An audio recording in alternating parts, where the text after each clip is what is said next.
Here we go. Kerberos authentication abuses. So who am I? I am Ryan Zagrodnik. I work for Synercom. I've been there about 4 years. I do penetration testing, physical wireless, external, internal network, and Wi-Fi. My anniversary was actually October 1st, so I've been there 4 years. I've done 11 years in InfoSec, 4 years as a sysadmin before that, and worked in a variety of industries. It's my Twitter handle. Follow me. I only tweet about InfoSec. I have a personal account too if you're interested in my hot takes on things. Agenda. So boring slides. Then we're doing live hacking of Hack the Box support. That is a live machine. So if you're, don't want spoilers, don't stick around. It's actually, good to go through walkthroughs. Some people say, no, it's cheating, but if you get stuck, go figure it out and learn from it, right? Like, don't just sit there and spin your wheels for 3 hours. I gave this talk 2 nights ago at Sector 67, so this slide's in here for that. I kind of explained our DEF CON group, and I have this OSCP exam next month, and if you're not familiar with that, it's a 24-hour exam. You have to hack 4 or 5 systems, write a report. There's a link here for the slides. I'll print the slides after the talk here.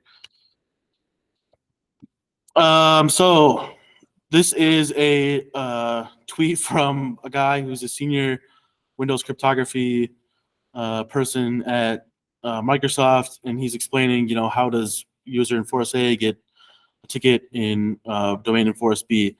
And as you can see from his, scribbling here, there's not a lot of explanation. It's a long, awful process.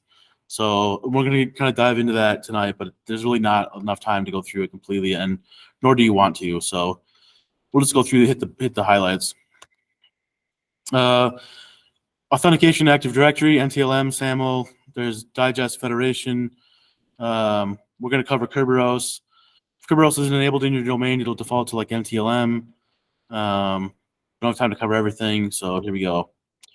So this is kind of what happens in when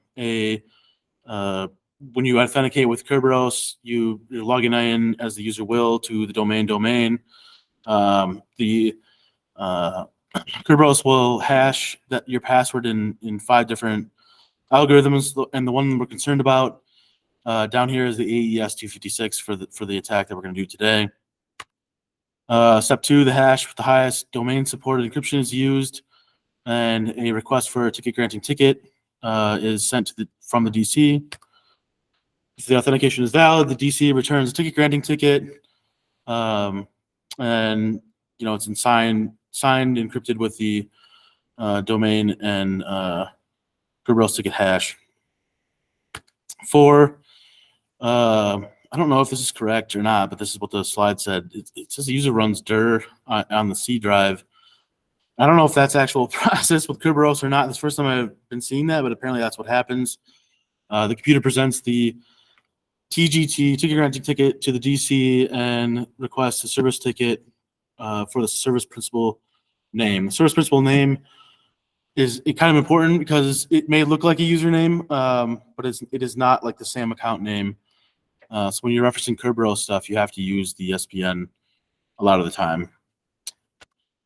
Step 5, the DC looks up which user computer account has registered in the service principal name field, then returns a service ticket that contains the requesting user's name, SID group, etc.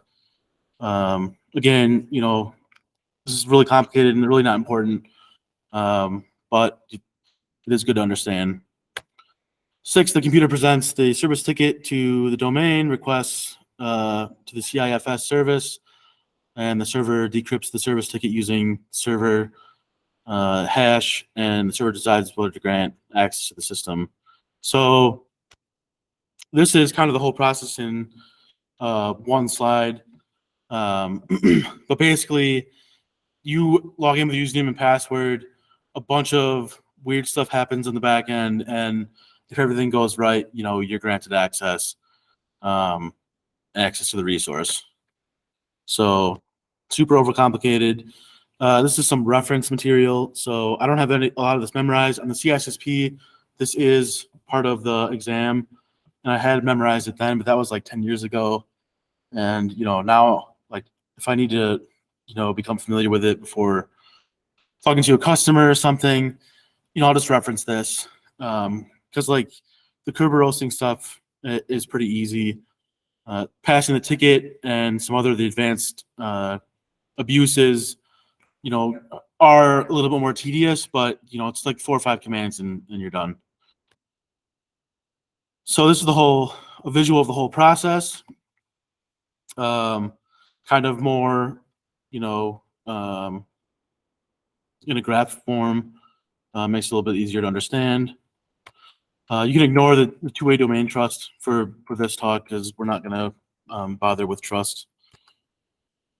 This slide's not relevant. So here's some of the attacks that are out there for Kerberos. For this one, we're going to use user hash and machine service account hash. Just a note: use host names in any of the commands you're trying to run. It won't work with an IP address. This is a slide about abusing Kerberos over pass the hash. You can pass some of the TGT tickets and stuff. I don't think we did that in any of the Hack the Box stuff, but it is an attack method. This is not relevant because we're not going to be doing Cobalt Strike. Rubius, we'll get into that during the live hacking. But Rubius is a tool written by one of the Spectre Ops guys to kind of help you handle Kerberos tickets, and just makes it a little bit easier than running the full-out commands. And we're going to use that tonight. Listening and extracting, we'll go over that in the live demo. Not relevant. Kerberosing we're not going to do, but we'll cover that some other time. Is everybody asleep yet? We're going to skip through all this stuff, and we're going to go right to the speed hacking. All right, so I've got a VM here with Kali running. I'm connected to the box support on Hack the Box. We're going to run a tool called Auto Recon. It's written by Tiberius on Twitter, but basically he wrote it for the OSCP, just so you don't have to do all the manual recon yourself. It's a pretty awesome tool, and it looks like I'm not connected to Hack the Box, so the demo gods are already not smiling on me.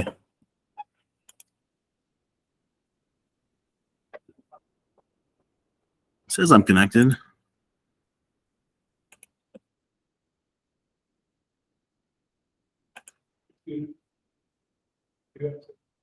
Yeah, go for it. So you said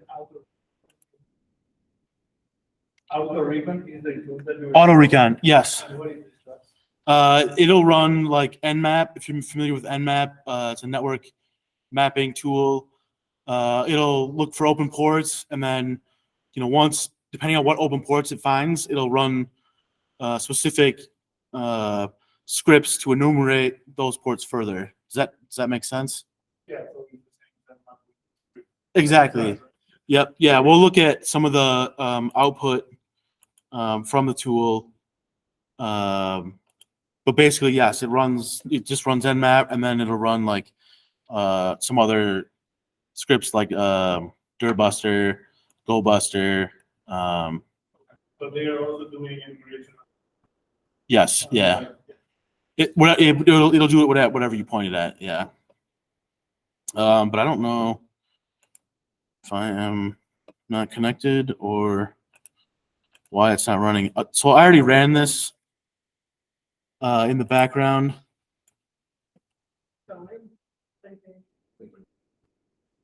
I don't know, because usually it'll list. I put the wrong IP address in. Dun, dun, dun, dun.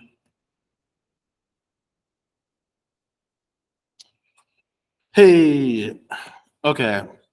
So Is this text big enough? Yeah. All right. All right. So the auto recon's running. We got some open ports. We got 53, 445, 139, 135. So, usually when we see SMB ports open, those are the first things I look at. So we're gonna try and connect to it.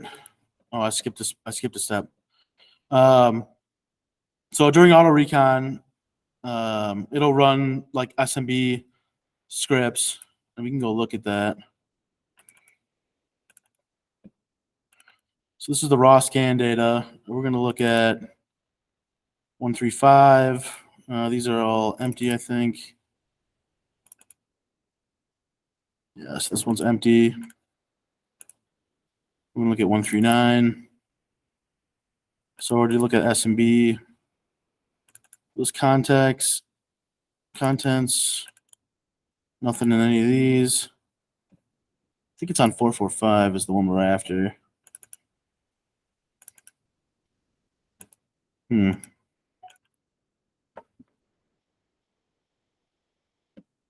So it's not showing up in these right now. But basically, a share was discovered that I have like a ton of these open. A share called support tools. So we're going to connect to that and just take a look.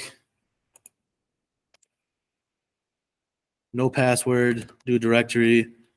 We see this user info executable.zip. We're going to grab that and run it. And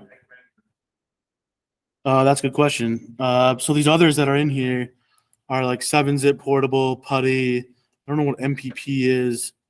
But these are all, everything in here is something else, that I kind of recognize. Oh, there you go. Notepad++ is MPP. So user info, it kind of stands out. I've never seen that before. So, is it really? Oh, I guess it isn't. Actually, I guess it isn't a desktop LDAP app.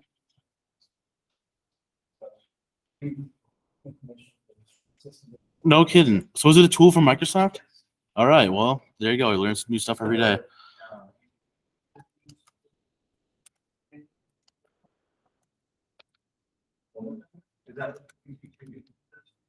Yes. Yeah.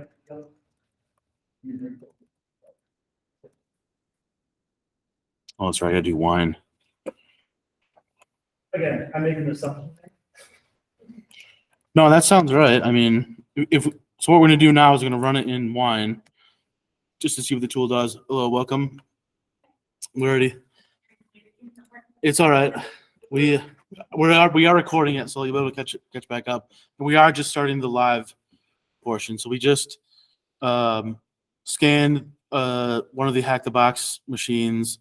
We found an open SMB share. We found an interesting tool, userinfo.exe, and we're just going to run that now. So I used a SMB client, which is built into Kali. You can just this command here is how I connected to it, and then you just do I think it's git, and then whatever you want to get, and it'll download it. Yes, yeah. I don't know why this isn't running in wine. Oh, yeah, it wants me to have like a first. I'm just gonna say Ryan. All right, so it's running. Ignore the errors and stuff. But we're just gonna take a look at it at the traffic in Wireshark. And those, if you're not familiar with Wireshark, Wireshark is just a packet capture and analysis tool, graphical user interface. Holy shit, it's a lot of traffic. I was doing this before, there was not that much.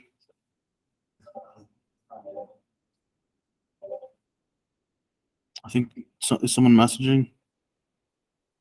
All right, so So we drill into this. You see there's an LDAP call here. And Wireshark has a nice tool that you can like follow TCP streams. Right, there it is, follow. So this gives us the whole, instead of having to go packet by packet, you can kind of see the whole sequence of the whole session. So we can see there's support and a / LDAP dot, a bunch of large string of text. That this is the password, includes the 0. So right now we just got creds by viewing this packet capture. So we have creds, they're LDAP creds. We are going to use those to, I think I'm skipping a whole step here. I have us going right to EvoWinRM. Trent, do you remember how we got the support account? Yeah, I skipped. Oh, no, the LDAP account. Right, but I have the next step as using the support account in. Oh, you forgot. You were supposed to redump the LDAP now. Oh, that's right. Okay. So right now we have LDAP account. I actually skip a step here in the speed hack. But we'll use this account to get what's called the LDAP domain dump using a tool called LDAP domain dump. And one of the items it downloads is information about the domain and the domain users. It downloads a nice HTML file, which we'll pull that up. Domain. I don't see it. There it is. All right. So great. It's a nice HTML table. It gives us all the users. It gives us, information about the account, a description. Some people put stuff in the description field. A big common mistake is people make is thinking the description field is not readable by anyone that's a non-admin. That's not true. I've actually got domain admin before because people have put the password in the description field thinking it was, protected. It was a very fast pen test, and it does happen. So that's a common misconception that those are encrypted. That they're not.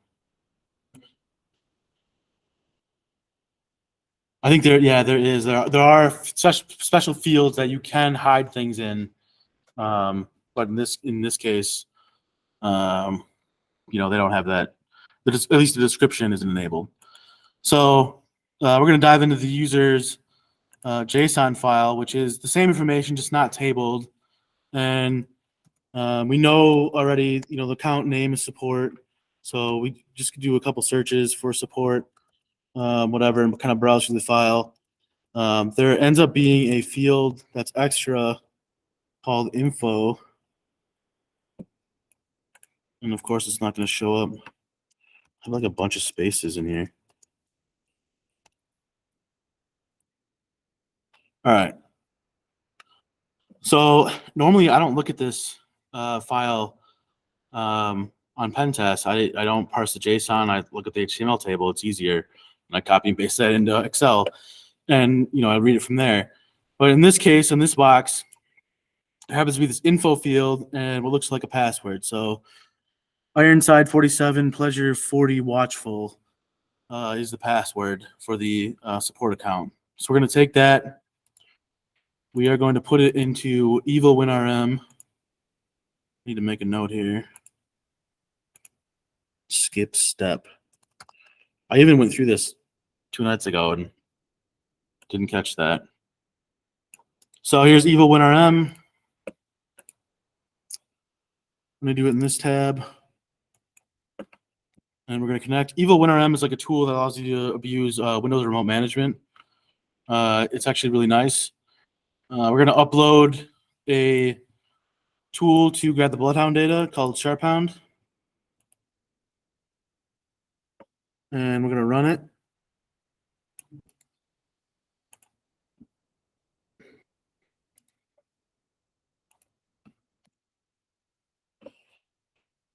And we're going to grab that file and we're going to import it into Bloodhound, which I've already done. It's not familiar with Bloodhound. Bloodhound is a tool from the Spectre Ops people. All these slides, by the way, are actually from the Spectre Ops class. I only wrote like 2 of them. It was a couple years ago. So Bloodhound, you can import the JSON files that we had right into the tool, and it puts everything into like a nice graphical interface. It also has some really nice built-in queries, like find all domain admins. In this case, we just have the one. Map domain trusts. This is only the single domain. Form principals with DC rights, DC sync rights. Zoom this out.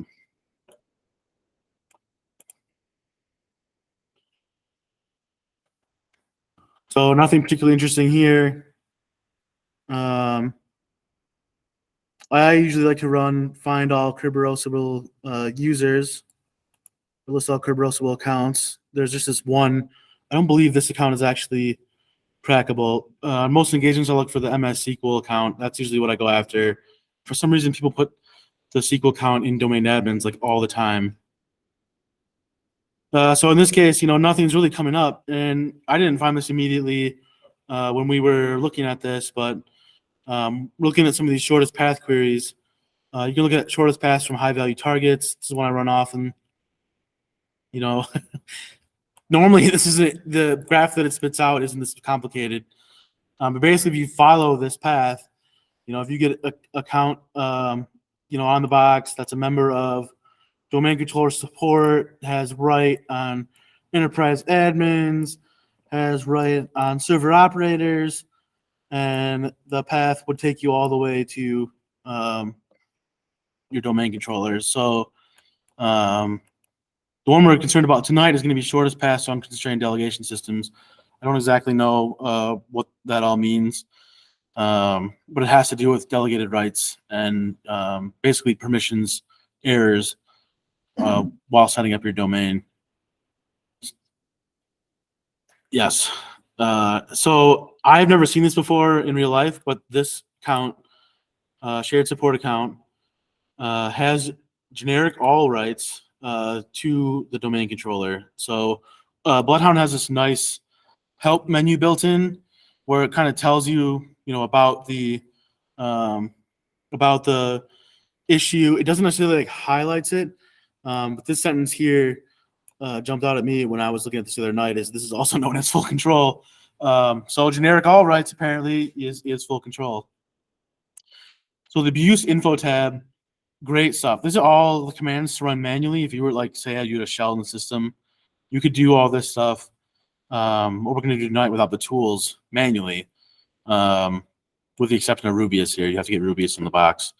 But awesome resource. I didn't know this was here for years. So an awesome resource is who would have known, right click and going to help.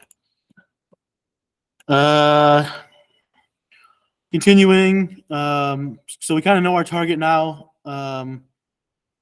We have supports password, and we know that account, has generic all rights.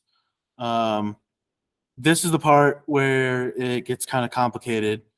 But since we have the account, we're going to use crackmap exec to grab the user flag. So this account or this command is using Windows Remote Management service with the user support. The password will be found in the JSON file, and we're just giving it a command to cat or type out the user flag. So not familiar with hack the box, it didn't work. Awesome. It's because I'm in WinRM.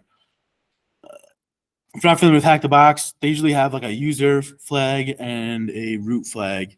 So in this case, we're going to get the User flag. Please, demo gods. Okay, great. So this is the user flag. This is just a readout of the user.txt file that's on the box.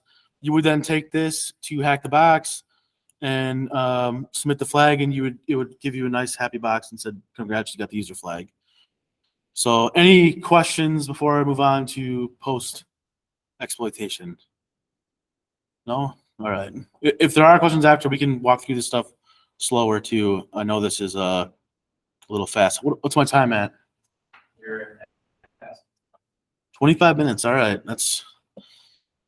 Thank you for staying awake. We're going to go to this tab now, and we're gonna blow through this.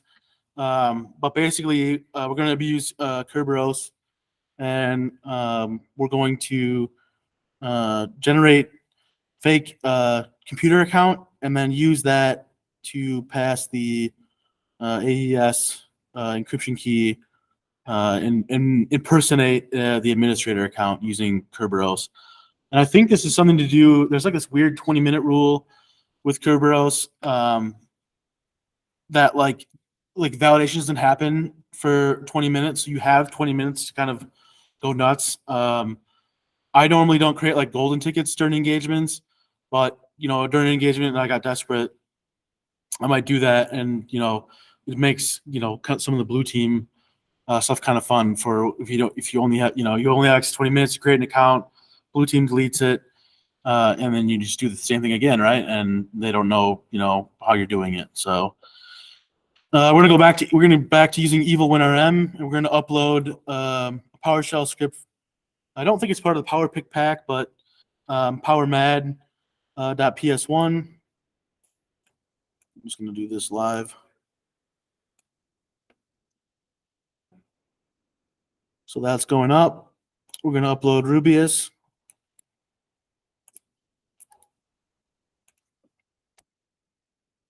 That's going up.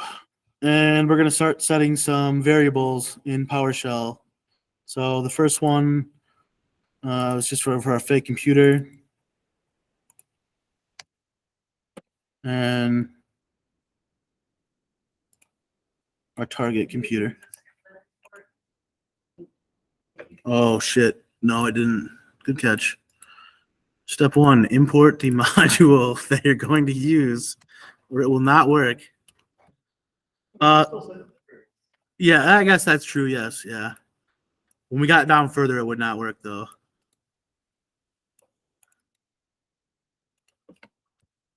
So that's done. We're going to add the new fake computer object.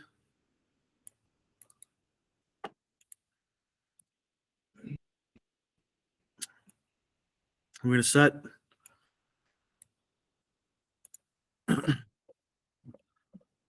constrained delegation privilege.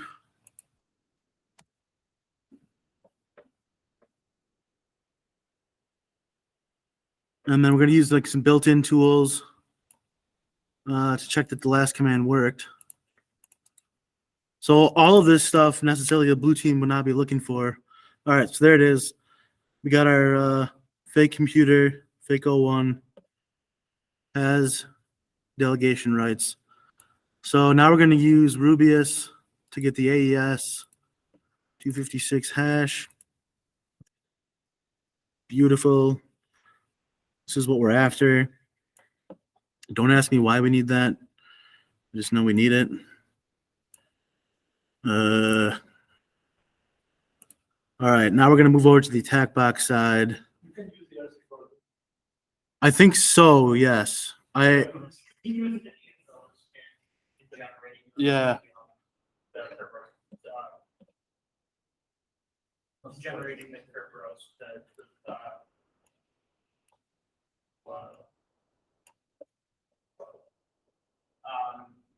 to take over or to act as impersonation. Yes, you can do the impersonation. You can use any of them. The easiest one was the RC4. But it's been broken for some reason. It's broken in any environment, so that explains this. All right, so now we're back on our attack box. We're going to set a variable KRB 5cc name. And this is just for use. Oh, I skipped a step again. I'm sorry. First, we got to grab the ticket. Oh, damn it. Damn you, demo gods.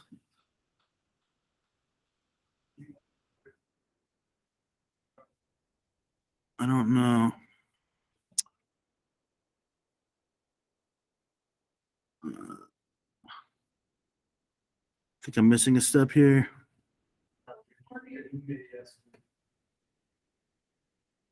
Did I have the right 62B? What's the child directory administrator at cache? Oh, I'm not in the. I'm on the right file.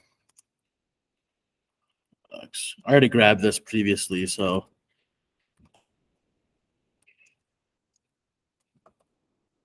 I can't type tonight. Support. Let's try that again. All right.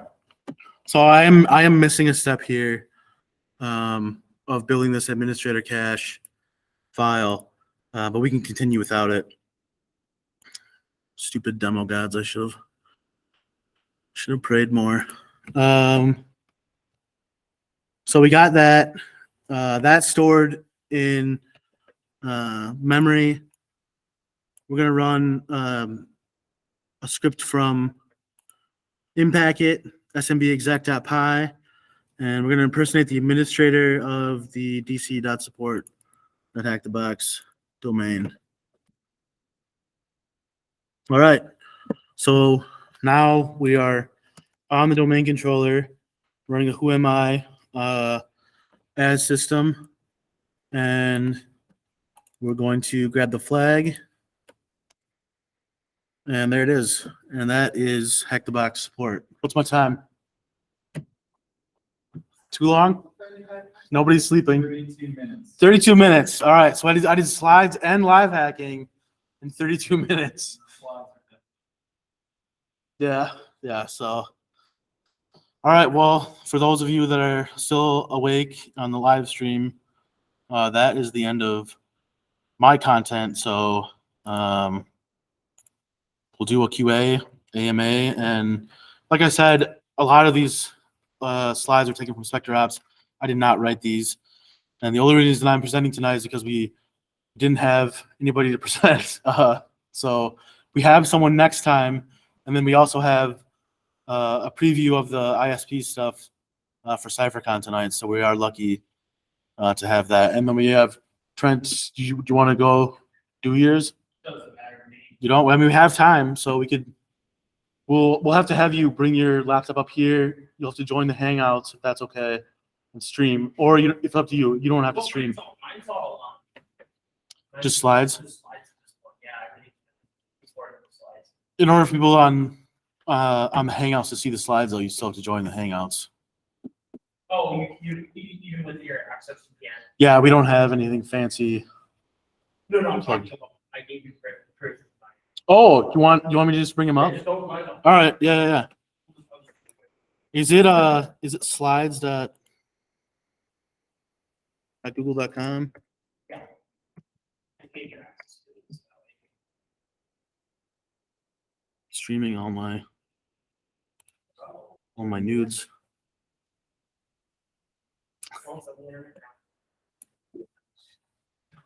Good, nothing embarrassing in my slides.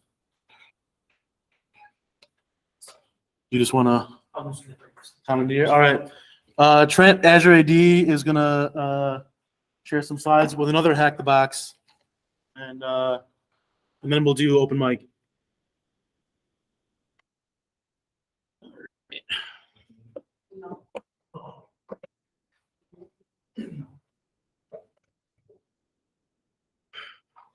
What is it again? And I know the Windows is Shift F5. But my laptop has that stupid function button. Stupid Lenovo. Oops, I refreshed. Oh, then you go to slide. You can swap that in BIOS. Yes, you can now. I don't know if I have. What do you swap it for? Control? Can you make Yeah. control? I don't do this enough. There we go. All right, cool. All right. My name's Trent, also known as your AD in Discord. I'm just going to do a quick walkthrough of a very quick and pretty, in my opinion, pretty simple hack the box. This requires minimal exploitation. It's mostly just watching, paying attention. So basically, this is a Linux machine. It is a web server, which we'll see in a moment. There's not a whole lot to it. But this is following a more modern hack the box implementation. This is kind of following up on some other boxes that I've experienced, along with just a few other minor things that just kind of have been appearing across the internet and across different setups. So I'm just going to show kind of just a walkthrough here. Basically, I start off each of my hack the boxes with a quick nmap. As you can see, port 22 and 80 are the only ones open here. And whenever and every time I see this in hack the box, I instantly know that it's going to be web exploitation. Pretty straightforward. We'll go from there. So I load up the page just to see what happens, and I'm set to redirect. Typical. So I figured, all right, let's add this to host and let's see what it brings us. We get this. We get a countdown timer. It has nothing on it. This is everything you see here. So the next step then is to fuzz. So I started looking through fuzzing. Just did a basic dirbuster, or sorry, I used FUF with a dirbuster list. That's my favorite. And I found login and exports. We're going to start with login first.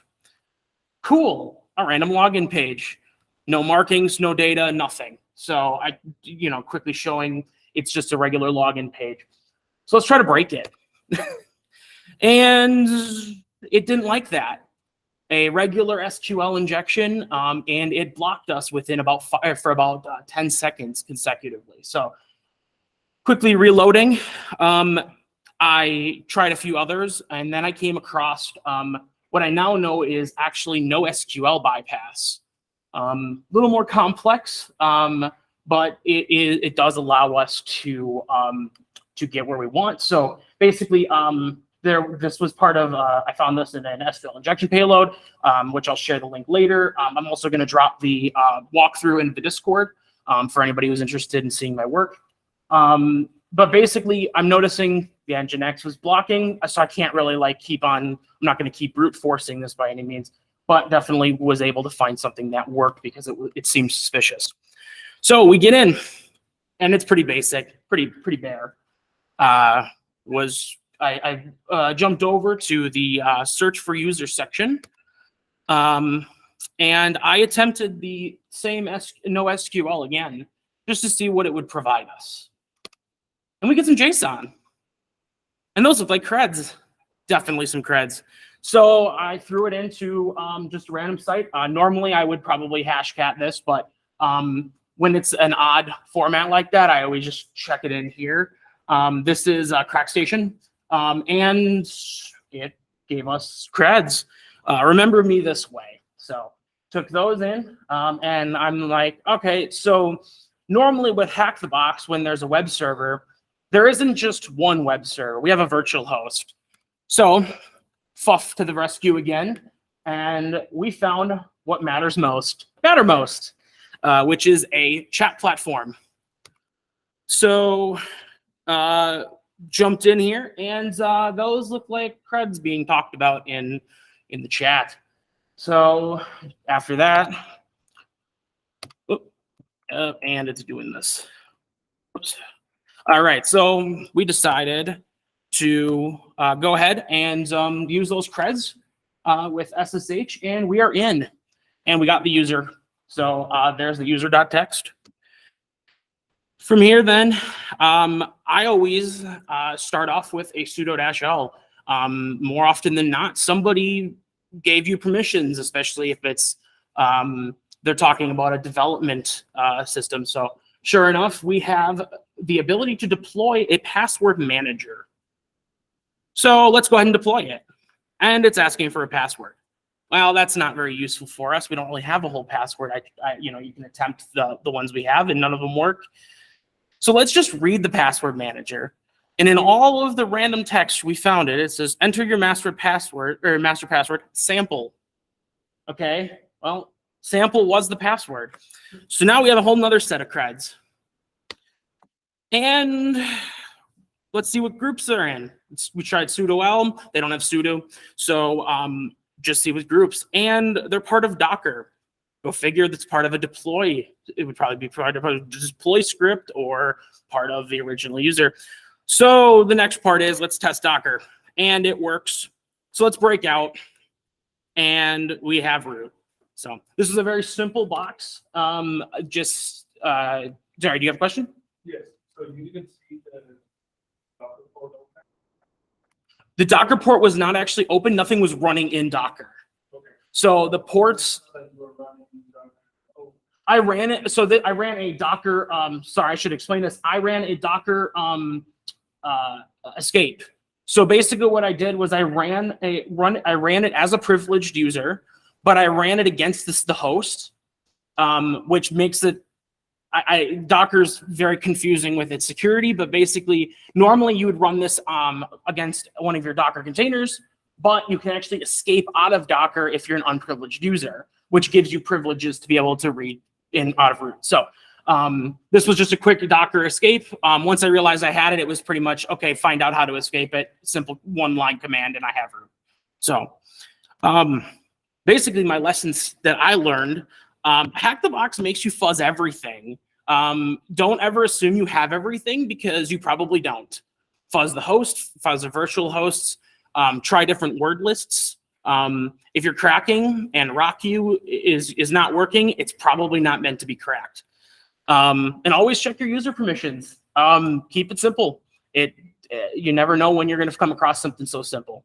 So, yeah, otherwise, that is it for me. Any questions? Any other questions? No? All right, that's it for me. I will go ahead and I will post the walkthrough on Discord for everyone to read. And you are welcome to use it against the live box. So, thank you. I'm probably gonna end the live chat or the live stream now. Someone trying to call me on Discord. Maybe to I don't know. I don't know if there's people trying to get in. From initial. or did you ever check to see more people were trying to connect to the It phone? was. No, I didn't. I was talking. 40 minutes for it, yeah. From my user time was 30 minutes. I wasn't sure where to go. I don't see any messages about other people trying to join. Yeah, Well, pretty the straightforward. chat button is that there's a little dot on it. Oh, yeah, no, it's. Yeah, so like for. Oh, we got a question.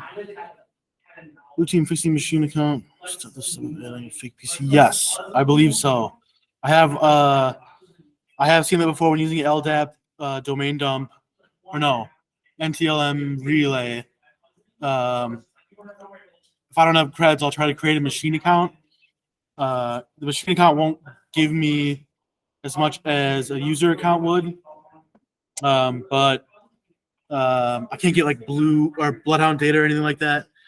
But I can, get more information like the user list using a machine account. So that's a good question. I believe that would stop it. I think that's it. We're gonna stop the recording and we're gonna do the ISP stuff. So thanks everybody for joining remotely, and we will see you next time. That's